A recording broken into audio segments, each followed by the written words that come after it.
Para los que no me conocen, soy Miguel Orfino. Con Caro, mi esposa, estamos liderando la red de adolescentes.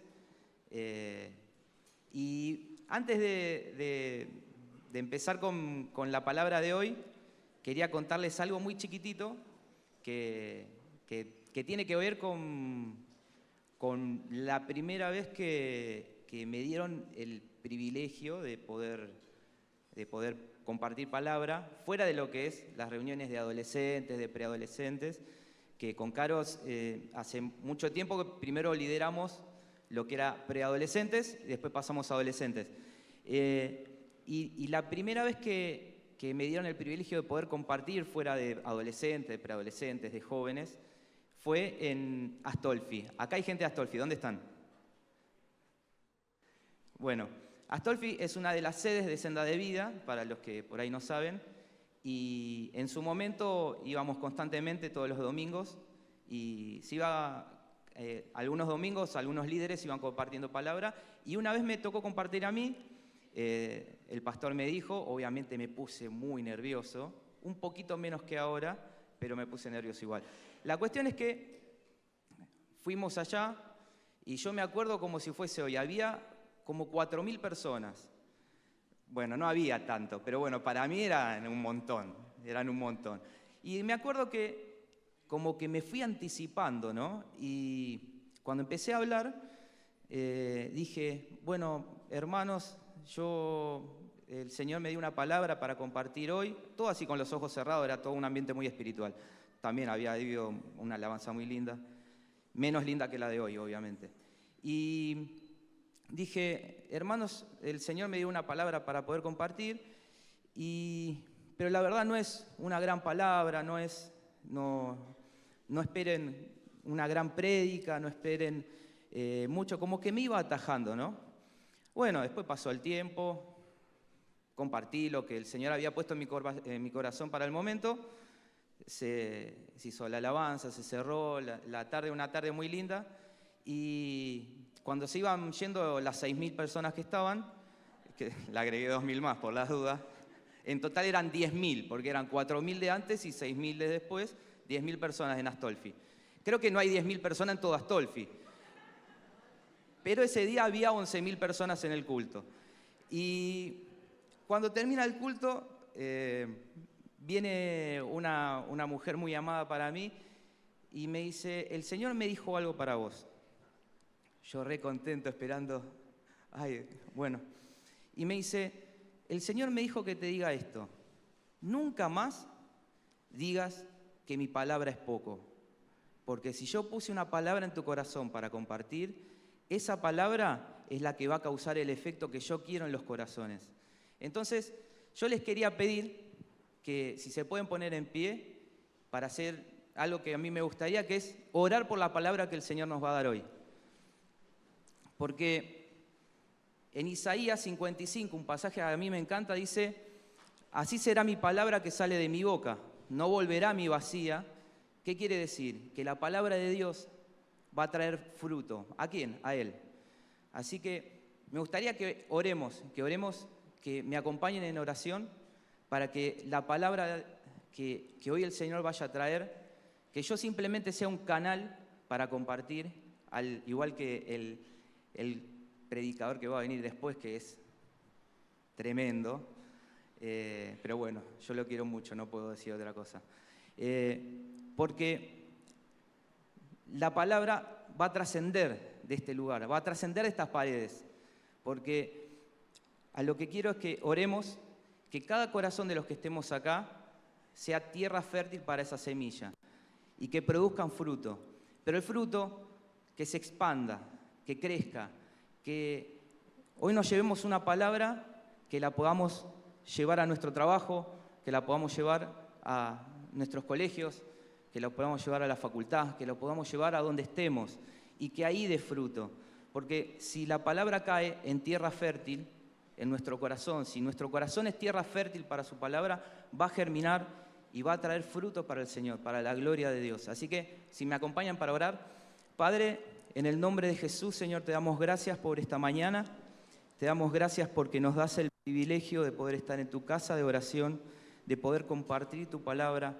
Señor, te rogamos que sea tu Espíritu Santo ministrando cada momento. Gracias por la alabanza, Señor. Gracias porque nos das ese honor y ese privilegio de poder usar nuestros instrumentos, nuestras voces, para poder llegar a tu presencia, Señor. Y te rogamos que la palabra que hoy veamos sea la palabra que vos tenés en tu corazón para cada uno de nosotros. Que cada corazón que entre por esa puerta sea edificado y crezca en tu plenitud. Padre, te damos muchas gracias, te alabamos, te bendecimos, te adoramos y te amamos en el nombre de Jesús. Amén. Bueno, dicho todo este preámbulo, gracias por orar, se pueden sentar si quieren. Hoy, como saben, estamos viendo toda la serie de Efesios 4. Nunca pensé que se podían sacar tantos mensajes de un pasaje, pero ya no sé cuántos van, cuántos mensajes van, pero son un montón.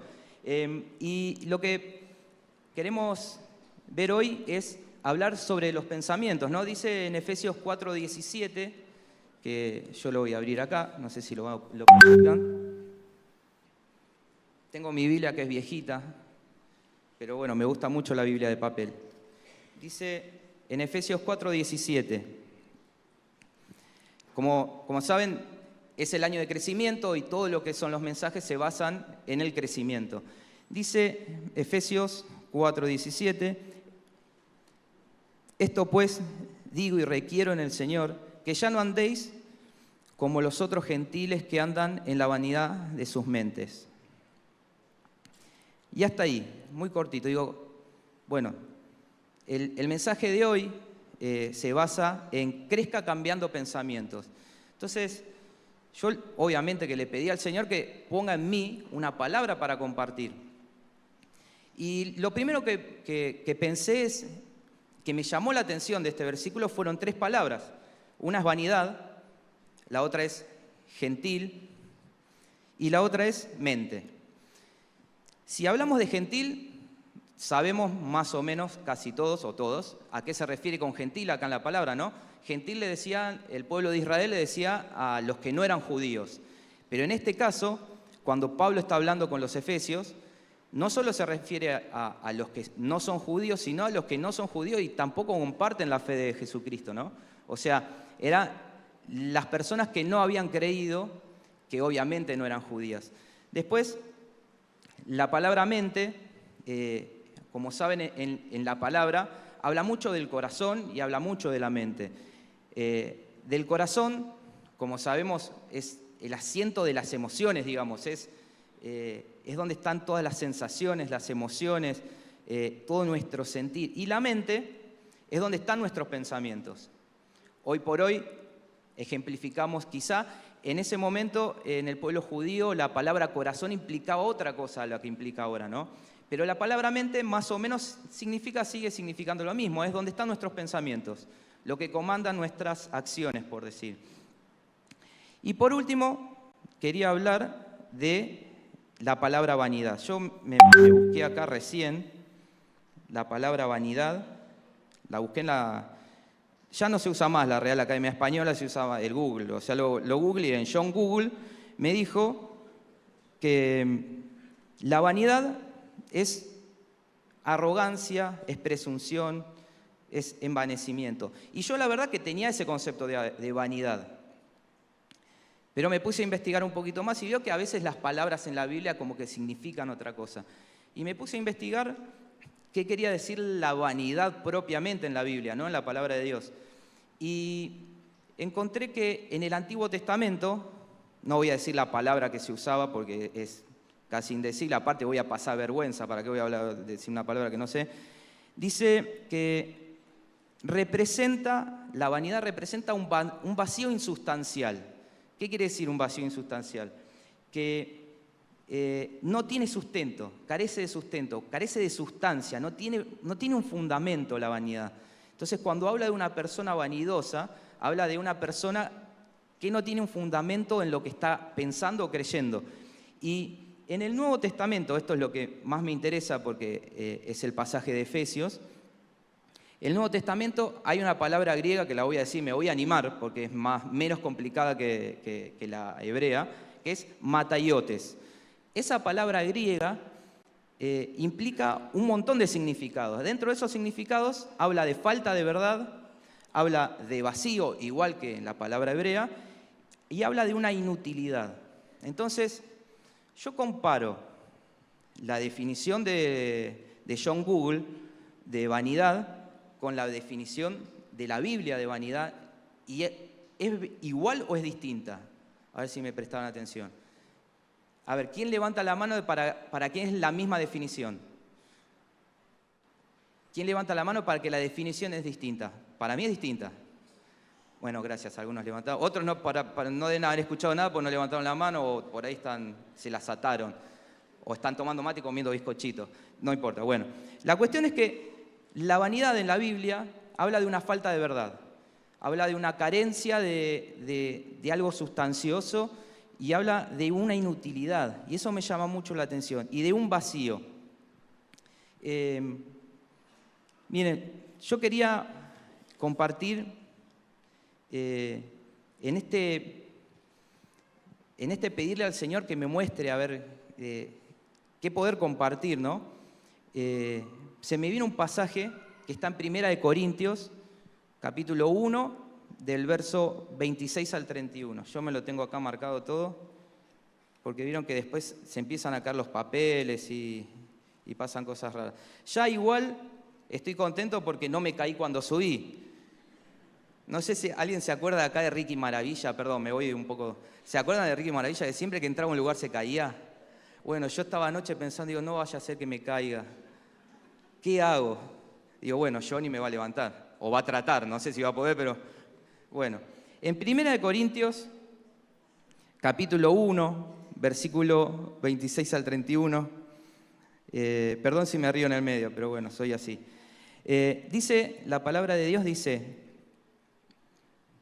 repito, 1 Corintios, capítulo 1, versículo 26 al 31, dice, pues mirad, hermanos, vuestra vocación, que no sois muchos sabios según la carne, ni muchos poderosos, ni muchos nobles, sino que lo necio del mundo escogió Dios para avergonzar a los sabios, y lo débil del mundo escogió Dios para avergonzar a lo fuerte, y lo vil del mundo y lo menospreciado escogió Dios, y lo que no es para deshacer lo que es, a fin de que nadie se jacte en su presencia, mas por él estáis vosotros en Cristo Jesús, el cual nos ha sido hecho por Dios sabiduría, justificación, santificación y redención. ¿Para qué?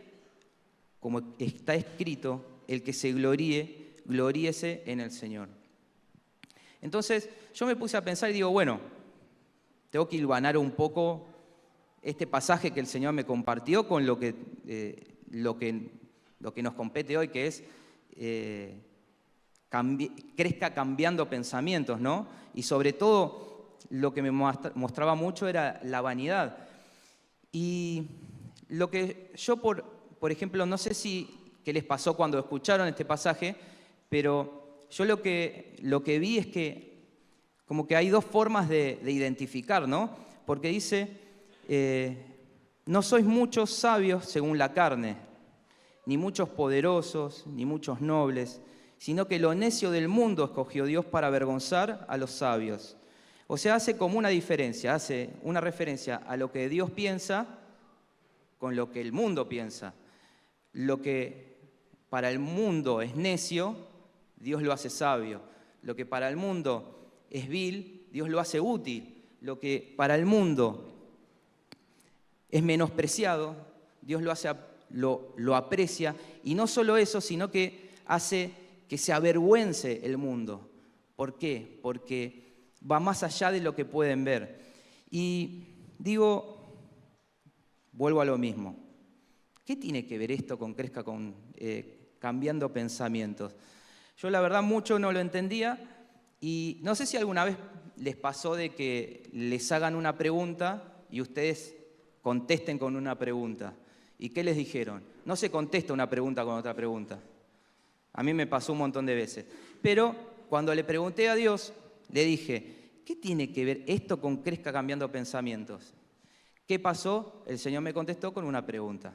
Entonces, como Él hace lo que quiere, cómo quiere, cuándo quiere, y de la manera que quiere me puse a pensar en la pregunta que el Señor me hizo. Y la pregunta era, ¿qué pasa si yo veo la vida con los ojos del mundo? Mi pregunta de, ¿qué tiene que ver este pasaje que leímos, qué tiene que ver con crecer cambiando pensamientos? Y la respuesta fue, ¿qué pasaría si vos ves la vida con los ojos del mundo? No sé si alguna vez les pasó. Y yo me puse a pensar y la verdad es que si yo veo la vida con los ojos del mundo, y cuando hablo vida me refiero a todo, ¿no? Me refiero a mi trabajo, me refiero a mi familia, me refiero al caminar en la calle, incluso me refiero también a la iglesia, me refiero al servicio, me refiero, por ejemplo, con Caro, como les dije, estamos a cargo de la red de adolescentes. Yo también tengo el privilegio de poder seguir en la alabanza. ¿Y qué pasaría si veo todo eso, si veo el servicio, si veo a los chicos, si veo las reuniones, si veo las casas de vida, si veo la guitarra o el bajo, si veo la alabanza con los ojos del mundo? La verdad es que si yo veo mi vida con los ojos del mundo, lo que voy a hacer es terminar pensando con los ojos con la mente del mundo. Y ahí como que se van entrelazando las cosas, se van entrelazando la mente que hablaba, el pasaje se va entrelazando con los gentiles, que serían los que no son del pueblo de Dios, ¿no? Y también se va entrelazando la vanidad. ¿Por qué? Porque si el mundo ve lo apreciado del mundo, para Dios es menospreciado, entonces significa que lo que al mundo le importa en realidad no tiene valor. ¿Me entienden? ¿Entienden a lo que voy?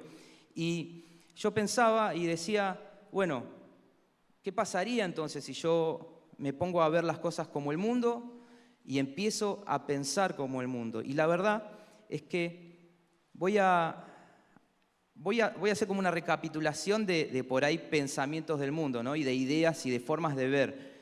El mundo se basa en el poder, se basa en la fuerza, en la inteligencia, en el estatus, en la importancia. Son todas cosas que más o menos parafraseando dice este pasaje, ¿no? Ahora, si yo todo el tiempo veo como ve el mundo, ¿qué produce en mí? Va a producir, obviamente, una competencia, va a producir, va a terminar produciendo celos, envidia. Voy a decir palabras que por ahí son un poco feas, pero si yo estoy todo el tiempo queriendo ser el mejor, como es lo que apunta al mundo, si yo quiero ser el mejor en mi trabajo, voy a generar una competencia con mis compañeros. Lo que va a desencadenar en que si yo me estoy esforzando tanto para alcanzar algo que yo quiero y veo que por ahí otro lo alcanza, por ahí hasta me produce celos, por ahí hasta me produce envidia. Y lo más importante es que me va a producir una frustración, porque no lo puedo alcanzar. ¿Entienden? Ahora, no estoy hablando de que uno no tiene que aspirar a mejores cosas, sino de que estoy hablando de una ambición desmedida. Una ambición que genera la visión del mundo y el pensamiento del mundo.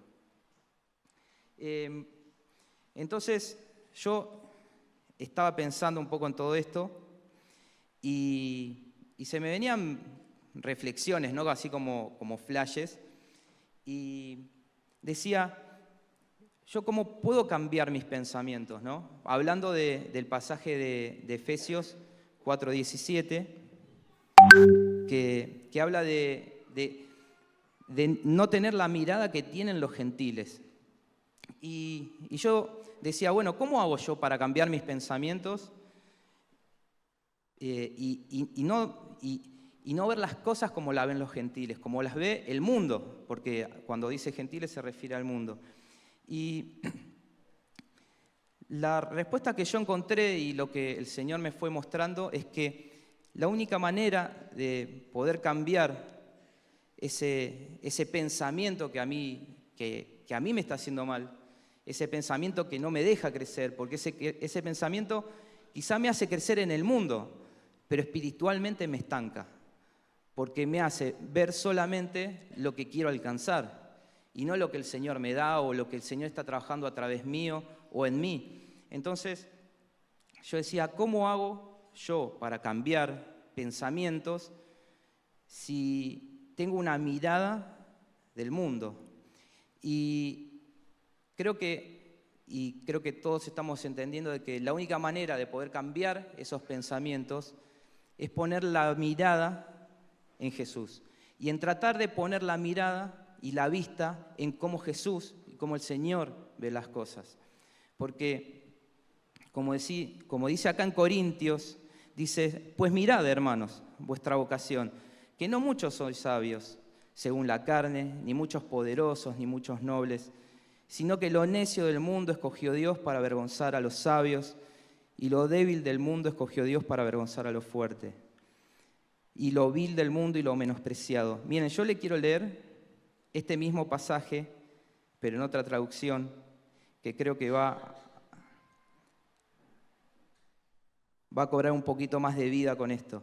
Dice, en la NTV, la Nueva Traducción Viviente, dice, recuerden, hermanos, que pocos de ustedes eran sabios a los ojos del mundo, o poderosos o ricos cuando Dios los llamó. En cambio, Dios eligió lo que el mundo considera ridículo para avergonzar a los que se creen sabios, y escogió cosas que no tienen poder para avergonzar a los poderosos. Dios escogió lo despreciado por el mundo, lo que se considera como nada, y lo usó para convertir en nada lo que el mundo considera importante. Como resultado, nadie puede jamás jactarse en presencia de Dios. Dios los ha unido a ustedes con Cristo Jesús. Dios hizo que Él fuera la sabiduría misma para nuestro beneficio. Cristo nos hizo justos ante Dios, nos hizo puros y santos y nos liberó del pecado. Por lo tanto, como dicen las Escrituras, si alguien quiere jactarse, que se jacte solamente en el Señor. Y seguía dándome rosca, ¿no?, con todo esto del pensamiento y de la forma de ver. Y la realidad es que si yo no tengo una verdad, si una verdad no me es revelada a mí, ¿cómo puedo contraponerla con una mentira? ¿Cómo puedo echar por la borda una mentira si no tengo una verdad que me haga cambiar de forma de ver? Y se me venía el ejemplo de entrar en una habitación con la luz apagada y empezar a caminar. Si no hay luz y la luz está todo oscuro y yo quiero caminar por la habitación, es como si estuviese prácticamente ciego. ¿Qué va a pasar? Me voy a empezar a chocar con las cosas, con la mesita de luz, con lo que haya en la habitación. Por ahí hay un parlante. Yo no tengo parlantes en mi pieza, pero en su momento los tuve. Pero sí había mucha ropa tirada en el piso y bueno, podría tropezarme un montón de cosas, podría golpearme las piernas, podría golpearme los pies y aparte no sabría dónde estoy yendo. ¿Qué pasaría si de repente alguien prende la luz? Yo empiezo a ver todo lo que hay. Entonces, ¿qué puedo hacer? Yo puedo caminar, puedo esquivar este banco, puedo esquivar este anvil, puedo esquivar las cosas, puedo empezar a caminar. Ahora, cuando alguien ya puso luz, ¿cómo puedo volver a no ver todo lo que está en la habitación? ¿Yo puedo apagar la luz que el Señor prendió? No puedo, pero sí puedo taparme los ojos y eso es responsabilidad mía.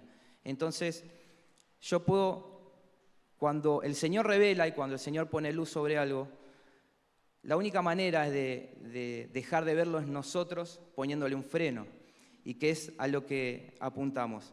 Si nosotros queremos crecer, tenemos que cambiar nuestra forma de pensar, porque no tenemos que pensar como el mundo piensa, como dice Pablo en Efesios. Tenemos que empezar a pensar con la mente de Cristo, y para pensar con la mente de Cristo tiene que haber una revelación y tiene que haber la verdad de Dios en nuestras vidas.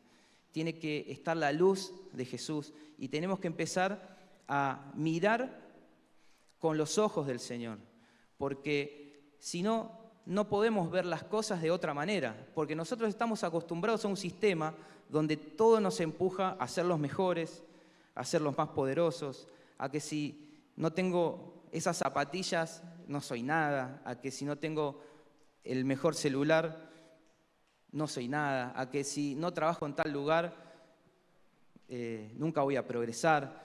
Y nosotros tenemos que ir en contra de ese sistema. ¿Cómo vamos en contra de ese sistema? Teniendo la mirada de Jesús. Pero ahí viene otra pregunta. ¿Cómo hago yo? Estoy muy preguntón, ¿no? ¿Se cansan con las preguntas? Ah, bueno, mejor, menos mal. Ya no me caí y me contestaron que no con la pregunta, ya estoy contento. Y encima bajo y mi señora me va a dar un mate después, así que... Y después el predicador que viene después, no, ya cierro el día con... Me falta comer ravioles y ya es el mejor domingo de la vida. Yo me preguntaba, ¿cómo está todo muy lindo, ¿no? Tengo que crecer cambiando mis pensamientos y para cambiar mis pensamientos tengo que dejar de pensar como el mundo, porque el mundo piensa de una manera y el reino de Dios es de otra. Y antes de esto quiero traer un ejemplo, ¿no? ¿Qué pasa si esa forma de ver del mundo, que muchas veces la tenemos incorporada, la llevamos al trabajo, la llevamos al colegio, la llevamos a la familia quizás, la llevamos a la calle? ¿Qué pasa si traemos esa forma de ver a la iglesia? ¿Qué pasa si empezamos a ver el servicio con los ojos del mundo? ¿Qué pasa si decimos, por ejemplo, estoy en una casa de vida, quiero ser líder de casa de vida? Quiero ser libre de casa de vida, quiero ser líder de casa de vida, quiero ser líder de casa de vida. Quiero ser líder de casa de vida de vuelta, quiero ser líder de casa de vida. Y soy líder de casa de vida. Bueno, según el pensamiento del mundo, yo no me voy a quedar conforme, pero no voy a buscar crecer espiritualmente. Voy a querer crecer, ¿por qué? Porque en mi cabeza del mundo, el crecer va a significar ser mejor, tener más poder, más importancia. Entonces, yo no quiero ser más líder que casa de vida, quiero ser líder de red. Y quiero ser líder de red, y quiero ser líder de red, y quiero ser líder de red, y de vuelta, quiero ser líder de red. Y soy líder de red. Está saliendo todo redondo hasta ahora. Pero yo si me pongo a pensar, ¿cómo estoy sirviendo? ¿Cómo estoy viendo ese servicio? ¿Lo estoy viendo para crecer espiritualmente, para bendecir y para ser bendecido? ¿O solamente lo estoy viendo para realizarme, como lo hace el mundo? Soy líder de red y ahora digo, quiero ser líder de ministerio. Y quiero ser líder de ministerio y cierro los ojos y oro y quiero ser líder de ministerio porque de un montón de cosas, porque voy a hacer esto, lo otro, como una campaña política, me la hago a mí mismo.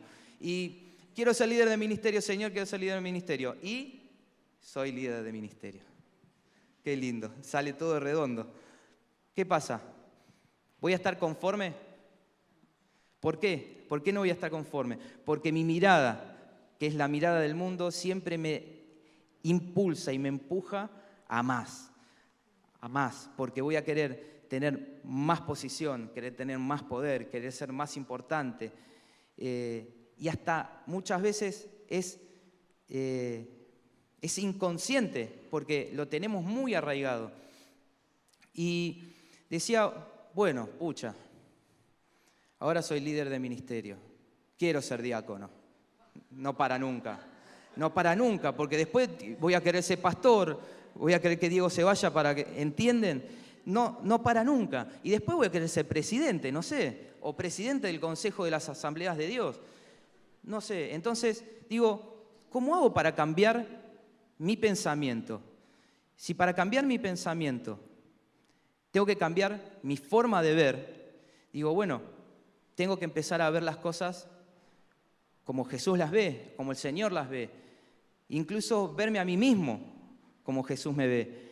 Y ahí entra algo que es el contentamiento, que no es lo mismo que conformismo. Porque uno se puede conformar con esto o puede estar contento con esto. Y la visión es completamente distinta. Yo voy a ser mejor, voy a buscar querer ser mejor, pero no porque el mundo me lo dice, sino porque Dios quiere que yo sea mejor. Porque yo siendo mejor puedo bendecir más. Porque yo siendo mejor, su Espíritu Santo puede fluir de otra manera a través mío. Porque siendo mejor puedo recibir mejor bendición. Porque imagínense por un momento si una persona X que llegó a ser líder del ministerio y está con este pensamiento, ¿saben qué pasa? Dios la va a usar para bendecir. Porque dice su palabra que Él puede hacer que hasta las rocas hablen y que hablen de Él. Pero Dios la va a usar para bendecir a esta persona. Pero va a disfrutar de la vida cristiana, va a disfrutar del servicio, va a disfrutar de vivir, va a vivir en la plenitud que Jesús quiere que vivamos. Yo creo que no, porque hay una vorágine y hay una carrera constante de querer ser más, de querer ser más. Y eso es porque vemos las cosas a través de los ojos del mundo. Y yo estaba pensando un poco, estaba muy pensante, toda la semana. No dormí nada, estuve muy pensante. Cuando Dios me dijo de poder compartir palabra, desde ese momento hasta hoy, fueron 10 días, creo que dormí 2 horas y media. Un poco también por el bebé, que como no sé si saben, pero con Caro tenemos un bebé de 4 meses, que es muy decidido el varón. Es un varón de Dios, porque es muy decidido. Cuando quiere algo te lo hace saber. Y te lo hace saber a un volumen muy fuerte. De hecho, hoy salimos y escuchábamos lo que quería desde la calle. Nosotros vivimos en un primer piso. Entonces, bueno, y decía, bueno, yo ahora, perdón, me fui por las ramas, no sé qué estaba diciendo, pero bueno, vuelvo a lo que originalmente estaba diciendo. Yo quiero empezar a ver las cosas con los ojos del Señor. Y pensaba en esto y la verdad que quería traer un ejemplo que le voy a pedir permiso a mi esposa para contar esto. Pero cuando nos conocimos con Caro, yo la miraba y obviamente ella me gustó, ¿no? Obviamente. Sé que yo la volví loca también desde el primer momento. ¿Por qué se ríe? ¿Qué no piensa que puede haber sido así? Yo vi a alguien que se rió muy fuerte y después vamos a hablar. Sí, vos. Bueno, cuando la conocí a Caro yo la miraba y para mí era como, no un acertijo, pero sí era como una interrogación. Yo decía, ¿qué está pensando esta mujer? No la entendía. Yo por más que me esforzaba, decía, la quiero entender, no sé, me ofrecía llevarla a la casa, le hacía mate. Yo tomaba mate dulce en ese momento, el mate dulce no me gusta. Bueno, empecé a tomar mate amargo. No lo haces bien. Yo no digo, bueno, era como remar en dulce de leche, intentando conocerla, intentando entender lo que pensaba. Bueno, obviamente que empecé a entender lo que pensaba, si no, no tendríamos una criaturita que sabe lo que quiere y que grita y que la podemos escuchar desde acá, cuando nosotros vivimos en otro barrio. Bueno, la cuestión es que, empecé a recordar todo esto y me empecé a acordar de algo que nos pasaba cuando íbamos por la calle. Yo la iba a buscar al trabajo a ella, o no sé, salíamos a pasear, o salíamos a la obra de Dios.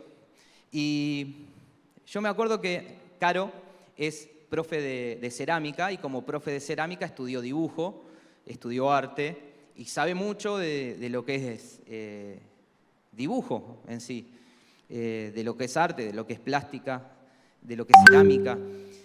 Y a mí siempre me llamaron la atención los murales en la calle. Por favor, no se rían, pero siempre me llamaron la atención los murales. Entonces yo paso por un mural, veo que está de moda los murales y en su momento los grafitis, estoy hablando de hace muchos años atrás, pero bueno, los que tienen más de 35 para arriba, y estoy siendo generoso, saben lo que es un grafiti.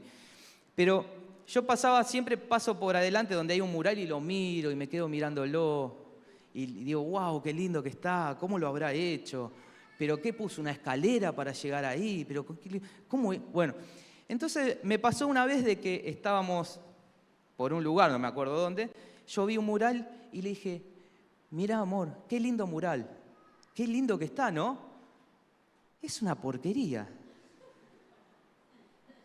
Y yo me quedé y digo, pero tan feo, ¿eh? Sí, no está bien hecho. Bueno, dije, cerré la boca, seguí manejando, Dije, esposa contenta, esposo feliz. Dijo, bueno, seguimos. Al otro momento pasamos por un mural también. Yo dije, qué buen mural, pero no lo dije todo de acá. Digo, ¿me conviene decir que está bueno? Yo dije, bueno, mejor le voy a preguntar. Digo, amor, ¿está bueno este mural? No. Para mí estaba genial, para mí era el mural. Digo, ¿por qué no está bueno? Fíjate las líneas de la mano, ¿no ves que está deforme? La verdad no lo veo, pero si vos me decís que está deforme, yo creo que está deforme la línea de la mano. El que dibujó eso no entiende nada. Le dije, bueno, pasó el tiempo, vimos obviamente otro mural, y yo dije, le miré las líneas de la mano. Estaban bien hechas, o por lo menos a mí me parecía. Le digo, ¿qué opinás? Ya no es, ¿está bueno? Le dije, ¿qué opinás de este mural? Porque mirá cómo hizo esto, cómo hizo... Me dice, sí, puede ser, pero las sombras están mal hechas. Bueno, ya me tengo que fijar en las sombras, en la línea de la mano, en las sombras, en el color, en todo. Digo, bueno, empecé a entender un poco de cómo Caro veía esos famosos murales. Hasta que un día me pasó, y fue un día glorioso, en el que pasamos por un mural y dije, yo me voy a animar. Y le dije, Caro, mirá qué buen mural. Y Caro lo miró y me dijo, tenés razón, es un muy lindo mural, está muy bien hecho. Yo me sentí, no les puedo explicar, tenía una emoción interna, pero obviamente cara de hombre, ¿no? Cara de piedra, un semblante. Bueno, la cuestión es que yo me di cuenta de que pude aprender a mirar con los ojos de Caro. ¿Y cómo hice eso? Yo dije, bueno, me empecé a preguntar y le empecé a preguntar a Caro cómo veía las cosas. Me empecé a interiorizar de cómo ella veía las cosas. Me empezó a importar. Sobre todo le empecé a prestar atención, a escucharla. Y me acordaba de todo esto y digo, creo que con el Señor es lo mismo. Si nosotros queremos empezar a cambiar nuestros pensamientos, pero el cambiar nuestros pensamientos nos lleva a cambiar nuestra manera de ver las cosas, y tenemos que ver las cosas como las ve el Señor, yo creo que sería bueno preguntarle al Señor y empezar a interiorizarnos en su palabra, en oración, en ayuno, en consejos, en cómo el Señor ve las cosas. Y esa es la única manera de que podamos meternos y empezar a ver con los ojos de Jesús. Que empecemos a ver nuestro trabajo con los ojos del Señor. Que empecemos no a decir, tengo que trabajar esto para quedar bien con mi patrón. No, tengo que hacerlo porque lo quiero hacer para el Señor, porque el Señor lo ve y yo quiero verlo a través de sus ojos. Yo quiero llegar a casa y abrazar a mi esposa y ser el marido que Dios quiere que yo sea para ella. ¿Por qué? Porque yo quiero verlo a través de los ojos de Jesús. Y así lo quiero ver. Yo quiero ser un buen papá para nuestro hijo, porque quiero verlo crecer a través de los ojos de Jesús. Yo lo quiero ver convertirse en un varón de Dios. Yo quiero ver la congregación, el servicio a través de los ojos de Jesús. Pues yo veo el servicio a través de los ojos de Jesús y yo me subo acá cuando toco el bajo y yo abrazo a Lucas cuando está en la batería y somos uno solo, porque compartimos la misma visión y la misma forma de ver las cosas. Pasó el tiempo, pasó rápido. Quería invitarlo a los chicos de alabanza si nos dignan de vuelta. Y para ir cerrando de esto de hablar de nuestra visión, de nuestra forma de ver las cosas, de nuestra forma de pensar, de crecer cambiando nuestro pensamiento, de crecer cambiando nuestra visión, yo quería compartir un último texto que está en me fui para atrás al Antiguo Testamento, me encanta el Antiguo Testamento, y me encanta este pasaje que está en Segunda de Reyes, capítulo 6, versículo del 8 al 17, y los contextualizo un poco. En ese momento había rey en Israel, pero había profetas, y los profetas eran la voz de Dios para el pueblo. Los profetas eran la voz de Dios para ese momento, eran los que daban la revelación de parte del Señor. Y en ese preciso momento había, como siempre, como en toda la historia, Israel estaba en guerra y había enemigos que asediaban Jerusalén. Y el profeta en ese momento era Eliseo. Eliseo había sido instruido por Elías. No sé si conocen la historia de Elías, de Eliseo, cuando Elías, que se va en un carro de fuego. Después los invito a que puedan leer, esto está en Segunda de Reyes, la historia de Elías. Habla de que él, cuando parte a la presencia del Señor, no se muere, se sube a un carro de fuego que el Señor le manda y se va. Una cosa tremenda. Pero antes de irse a Eliseo le dice, ¿qué querés de mí? Y Eliseo le dice, quiero una doble porción de tu espíritu. Bueno, se ve que la porción del espíritu de Elías era tremenda, porque esto que pasa ahora que voy a contar es impresionante. Bueno, en Segunda de Reyes, capítulo 6, versículo del 8 al 17, dice, Eliseo y los sirios, es el título de ese pasaje. Dice, tenía el rey de Siria guerra contra Israel, y consultando con sus siervos dijo, en tal y tal lugar estará mi campamento. Y el varón de Dios envió a decir al rey de Israel, mira que no pases por tal lugar, porque los sirios van allí. Entonces el rey de Israel envió a aquel lugar que el varón de Dios había dicho, y así lo hizo una y otra vez con el fin de cuidarse. Y el corazón del rey de Siria se turbó por esto, y llamando a sus siervos les dijo, ¿no me declararéis, vosotros quién de los nuestros es del rey de Israel? Porque decía, ¿cómo puede ser que sepa el rey de Israel todo lo que está pasando si yo no se lo saben ustedes nada más? Y dice, entonces uno de los siervos dijo, no, rey, señor mío, sino que el profeta Eliseo está en Israel, el cual declara al rey de Israel las palabras que tú hablas en tu cámara secreta. Uf, tremendo. Y dice, y él dijo, id y mirad dónde está, para que yo envíe a prenderlo. Y le fue dicho, he aquí que él está en Dotán. Entonces, ¿qué hizo el rey? Dijo, voy a mandar un ejército gigante para atrapar a Eliseo. Dice, entonces envió el rey allá gente de a caballo y carros y gran ejército, los cuales vinieron de noche y sitiaron la ciudad. Y se levantó de mañana y salió el que servía al varón de Dios, el criado que tenía, que siempre los profetas tenían gente que los acompañaba. Y he aquí el ejército que tenía sitiada la ciudad con gente de a caballo y carros. Entonces su criado le dijo, ay, Señor mío, ¿qué vamos a hacer?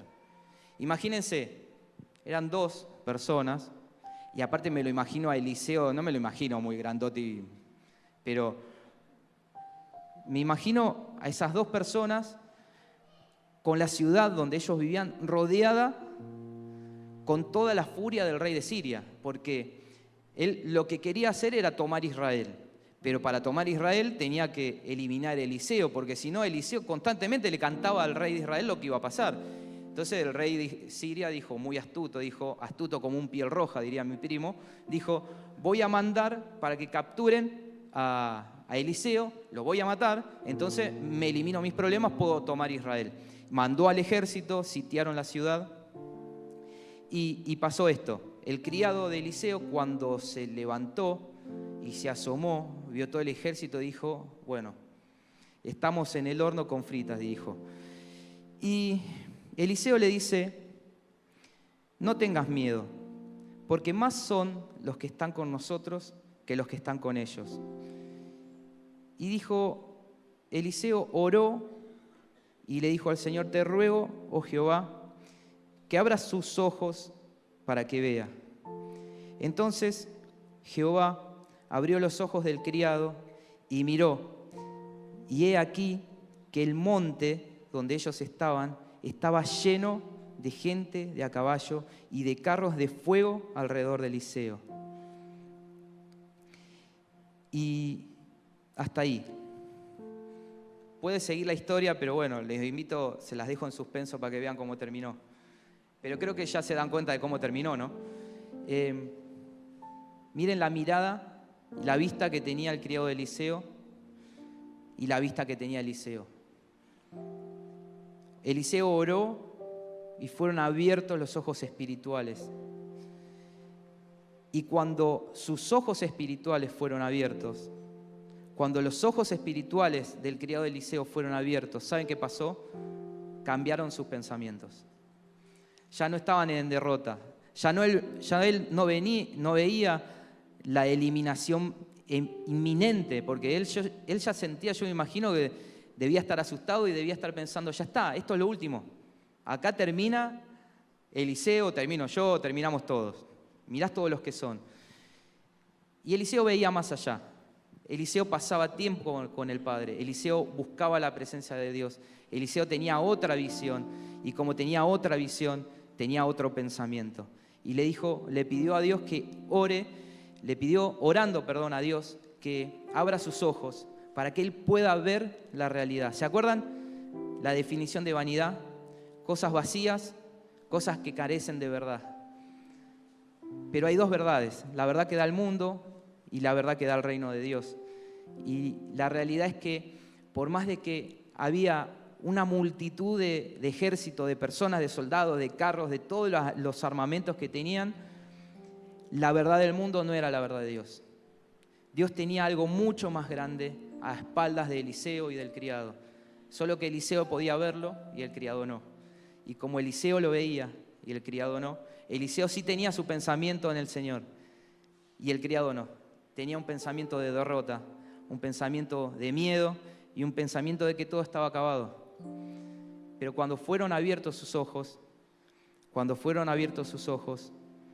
él cambió su pensamiento y creció. Y yo me imagino a su criado que después de todo esto cambió su fe, cambió su forma de vivir, cambió su forma de manejarse en la vida.